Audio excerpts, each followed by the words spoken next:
কুষ্টিয়ার খোকসা উপজেলায় বেলজানি গ্রামে ভ্যান চালক আজিম নিখোঁজ ঘটনায় বেরিয়ে এসেছে এক চাঞ্চল্যকর তথ্য।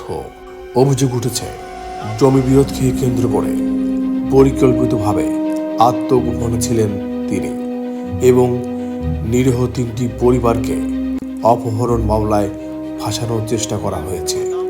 জানা যায়, গত 4 এপ্রিল খোকসা বাস স্ট্যান্ড এলাকা থেকে ঢাকার উদ্দেশ্যে আত্মগোপনে চলে যান ভ্যান চালক আজিম। এরপর টানা 28 দিন নিখোঁজ থাকার সময় তার পরিবার শিমুলিয়া ইউনিয়নের বিলজানি গ্রামের আব্দুল হান্নান, আব্দুল মান্নান ও নূর ইসলাম সহ 3 পরিবারের বিরুদ্ধে অপহরণের অভিযোগ তোলে।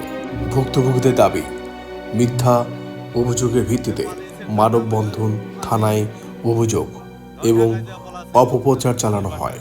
এতে আতঙ্কে তারা বাড়িঘর ছেড়ে পালিয়ে থাকতে বাধ্য হন। 28 দিন পর আজিম ঢাকার তার পুনের বাড়ি থেকে নিজ গ্রামে ফিরে আসেন। পরে তিনি থানায় গিয়ে কথা বলে আবারও আত্মগোপনে চলে যান বলে জানা গেছে। খায়া না খায়া আমি এইভাবে রাস্তায় রাস্তায় ঘুরেছি।